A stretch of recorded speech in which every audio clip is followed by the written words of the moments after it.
बिस्मिल्लाहिर्रहमानिर्रहीम। अस्सलामुअलैकुम। My name is तुबा Zulfikar और आज हम लोग स्टार्ट करेंगे 9th क्लास का 3rd चैप्टर का 3rd लेक्चर। जैसा कि हम लोगों ने लास्ट लेक्चर अपना ख़त्म किया था 5 किंगडम क्लासिफिकेशन पे। 5 किंगडम क्लासिफिकेशन में हमारी बहुत सारी ऐसी प्रॉब्लम्स थी जो ऑर्गेनिज्म को क्लासीफाई करते हुए होती हैं, वो सॉल्व हो गई थी। मतलब साइंटिस्ट ने 5 किंगडम क्लासिफिकेशन में मेजॉरिटी ऑफ ऑर्गेनिजम्स को क्लासीफाई कर लिया था। लेकिन अभी भी एक प्रॉब्लम थी, वो थी वायरसेस को लेकर कि वायरसेस का स्टेटस क्या है, क्या वो लिविंग ऑर्गेनिजम्स हैं, क्या वो नॉन लिविंग ऑर्गेनिजम्स हैं, कि उनको किस किंगडम में क्लासीफाई किया जाए। अभी तक इस इशू को रिजॉल्व नहीं किया गया इस इशू को। तो अब हम देखते हैं कि क्या ऐसे पॉइंट्स थे जिसकी वजह से वायरसेस का अभी तक कोई प्रॉपर स्टेटस नहीं है। सबसे पहले तो वो ये बात आती है कि viruses are on the border line of living and non living organisms, कि अभी तक यही क्लैरिफाई नहीं हो सका कि जो वायरसेस हैं वो लिविंग हैं या नॉन लिविंग क्रिएचर्स हैं। दूसरा ये कि उन वायरसेस की जो नेचर है वो क्रिस्टलाइन है। मतलब क्या है, ये एक वायरस का स्ट्रक्चर है, नॉर्मल जनरल स्ट्रक्चर है। इसमें हमारे पास प्रोटीन कैप्सिड के अंदर जो है आरएनए प्रेजेंट है और उसके अलावा इसके पास एक टेल प्रेजेंट होती है जिससे ये इनकॉर्पोरेट करता है होस्ट में। सेकेंडली ये बात आती है कि वायरस जो है वो ए सेलुलर है, इनकी कोई भी ऑर्गेनाइजेशन सेलुलर ऑर्गेनाइजेशन नहीं होती, ना यूनिसेलुलर्स हम कह सकते हैं, मल्टी सेलुलर या कॉलोनियल, या ये किस तरह रहते हैं ये अभी तक नहीं पता। दूसरा, इसके अंदर जो लिविंग करेक्टर्स थे, ये तो हो गया ना नॉन लिविंग करेक्टर के क्रिस्टलाइन नेचर है, क्रिस्टल लाइक नेचर है कि ये हमें पता ही नहीं चलता कि ये लिविंग है या नॉन लिविंग है। उसके बाद हमारे पास आ जाते हैं कुछ ऐसे करेक्टर्स जो सिर्फ लिविंग ऑर्गेनिजम्स में होते हैं लेकिन वायरसेस भी उसको शो कर रहे हैं। जैसे इस क्या पोजेस करेंगे, आरएनए या डीएनए प्रेजेंट होगा इसके अंदर। क्यों होगा? ताकि ये रेप्लिकेट कर सकें। फिर वायरसेस जो है वो किस में इन केस होंगे, प्रोटीन केस प्रेजेंट होगा। उसके बाद ये रिप्रोड्यूस करते हैं लिविंग सेल्स के अंदर। वायरसेस की अपनी कोई मशीनरी नहीं होती जिससे वो रिप्रोड्यूस कर सकें, बल्कि क्या होता है कि वायरसेस होस्ट के अंदर, जैसे अगर लिविंग ऑर्गेनिजम्स हैं, ह्यूमंस हैं, उनके अंदर कोई वायरल डिजीज़ कॉज करनी है तो उनकी बॉडी में इनकॉर्पोरेट होते हैं और उनकी जो सेलुलर मशीनरी है, यानी कि जैसे ह्यूमन सेल रिप्रोड्यूस हो रहे हैं, डिवीजन कर रहे हैं, उस पर जाके ये अपना होल्ड ले लेते हैं, उस पर होल्ड करके तो उनकी मशीनरी को यूज़ करते हैं फॉर देयर रिप्रोडक्शन। इस तरह वायरसेस क्या होते हैं, रिप्रोड्यूस करते हैं।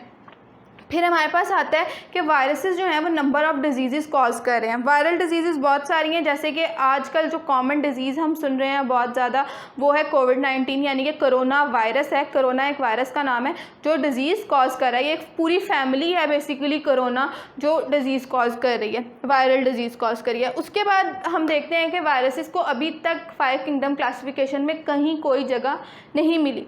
Then comes prions and viroids. ये जो दो वर्ड्स हैं, इनकी डेफिनेशंस बहुत ज़्यादा पूछी जाती हैं पेपर्स में।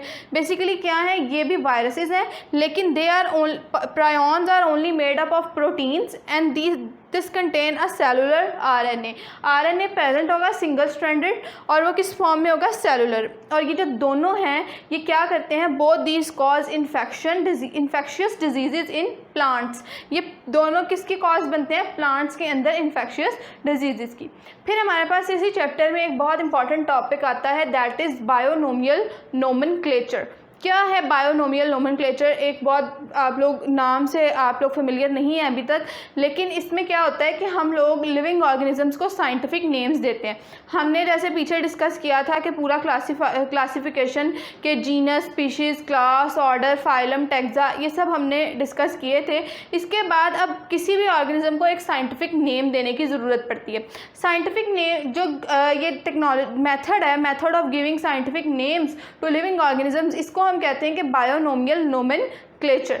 इसमें क्या होता है, जो साइंटिफिक नेम होता है वो दो पार्ट्स पे कंसिस्ट करता है। फर्स्ट नेम जो होता है वो जीनस होता है और सेकंड नेम क्या होता है उसका, स्पीशीज़।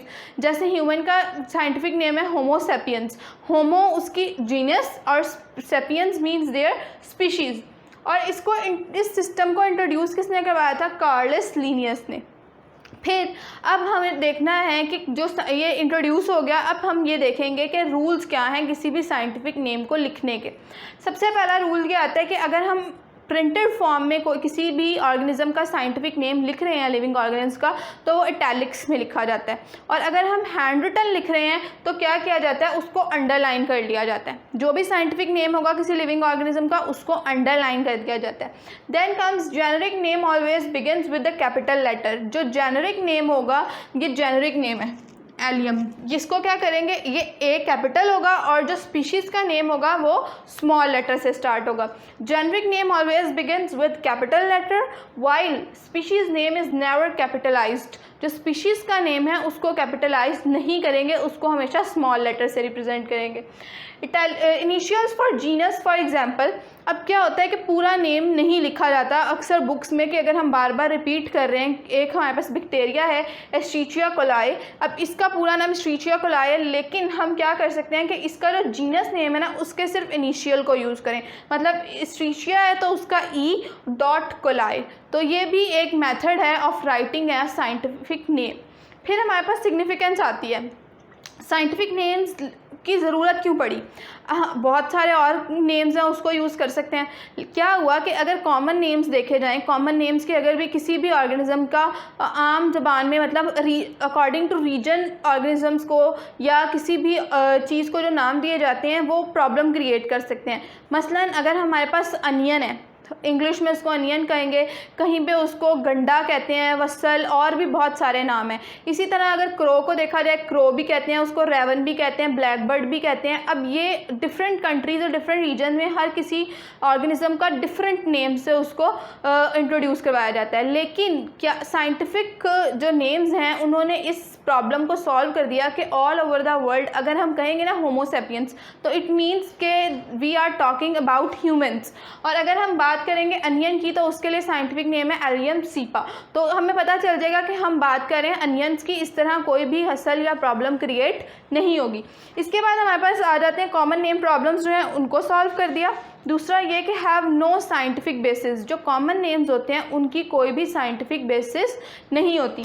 थर्ड, इससे कन्फ्यूजन्स दूर हो जाती हैं कि ऑल ओवर द वर्ल्ड अगर किसी नेम को लेके कोई कन्फ्यूजन है तो साइंटिफिक नेम उसको रेडिकेट कर देता है, उसको ख़त्म कर देता है। तो हमने देखा कि बायोनोमियल नोमेनक्लेचर क्या है कि giving scientific name to different living organisms. अब यहाँ पे कुछ कॉमन नेम्स हैं, जैसे कि हमारे पास अनियन है तो उसका साइंटिफिक नेम है एलियन सीपा। कॉमन सी स्टार आप लोगों को पता है, उसका नेम है एस्ट्रारिस रूबेंस। और हॉर्स क्रो, क्रो को कहेंगे कॉर्विस स्प्लेंड्रेंस।